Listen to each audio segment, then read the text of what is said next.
Middle east में जंग की आग लगातार भड़कती जा रही है। अमेरिका और इजराइल के हमलों से ईरान पर जो दबाव है वो भी लगातार बढ़ रहा है, लेकिन तेहरान भी झुकने को तैयार नहीं है। अमेरिका का मकसद साफ है, ईरान में रिजीम को चेंज कर देना। यही वजह है कि खामेनेई की मौत के बाद भी लगातार मिसाइल हमले और सैन्य कार्रवाई जारी है।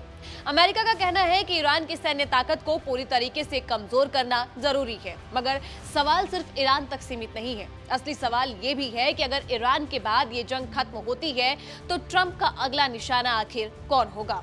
क्योंकि अगर आप ट्रंप की विदेश नीति को देखते हैं तो एक पैटर्न जो है यहाँ पर साफ नजर आ रहा है। पहले वेनेजुएला में मादुरो की गिरफ्तारी, फिर ईरान पर बड़ा सैन्य अभियान करके खामेनेई को खत्म कर देना। लेकिन सुप्रीम लीडर की मौत के बाद भी जब ईरान पर हमले नहीं रुक रहे तो अब सवाल ये उठ रहा है कि आखिर अमेरिका चाहता क्या है। और अब दुनिया ये जानना चाहती है कि ईरान के बाद से वो कौन सा देश होगा जिसका अगला नंबर होगा। तो आपको बता दें कि इस बात पर ज्यादा सोचने की जरूरत नहीं है, क्योंकि इस सवाल का जवाब खुद अमेरिका के राष्ट्रपति डोनाल्ड ट्रंप ने यहां पर दे दिया है। जी हां, आपने सही सुना।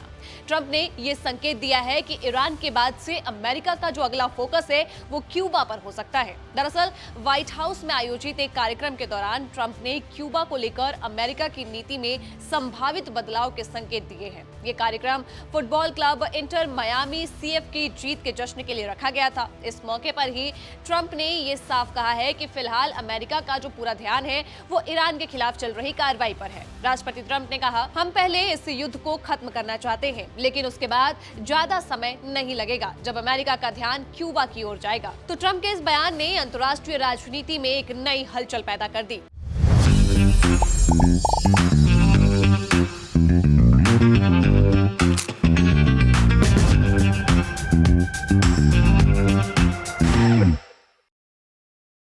कि क्या अमेरिका अब क्यूबा को लेकर भी नई रणनीति बनाने जा रहा है। हालांकि ट्रंप ने यह भी कहा है कि क्यूबा अमेरिका के साथ समझौता करना चाहता है और वहां रहने वाले कई लोग जो हैं वो भविष्य में अपने देश लौट सकते हैं। और इस दिशा में कुछ प्रगति भी हो रही है और विदेश नीति से जुड़े मौजूदा मुद्दों से निपटने के बाद क्यूबा को लेकर नई पहल की जा सकती है।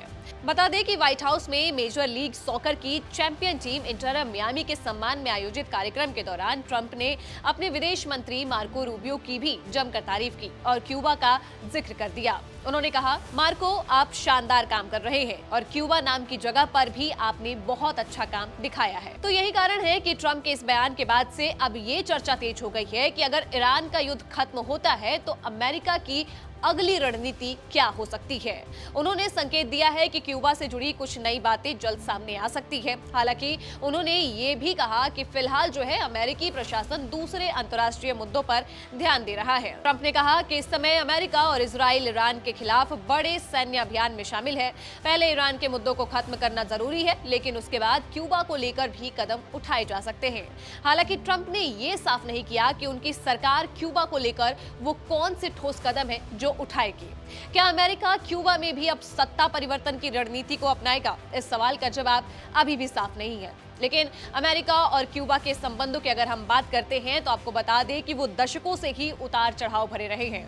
1959 में फिदेल कास्त्रो के नेतृत्व में हुई क्यूबा की क्रांति के बाद से दोनों देशों के रिश्ते खराब हो गए थे। इसके बाद से शीत युद्ध के दौरान जो है अमेरिका ने क्यूबा पर कड़े आर्थिक प्रतिबंध लगा दिए थे, जिनमें से कई तो आज भी लागू है। मिडल ईस्ट में अब जारी इस युद्ध के बीच में ट्रंप के इस बयान के बाद से ये सवाल एक बार फिर से खड़ा हुआ है कि क्या ईरान के बाद अमेरिका की रणनीति क्यूबा की ओर मुड़ने वाली है? ये तो अभी भी आने वाला वक्त ही बताएगा। लेकिन तब तक आप क्या सोचते हैं हमें कमेंट बॉक्स में जरूर बताइएगा और देश दुनिया की तमाम जानकारी के लिए देखते रहिए दैनिक जागरण।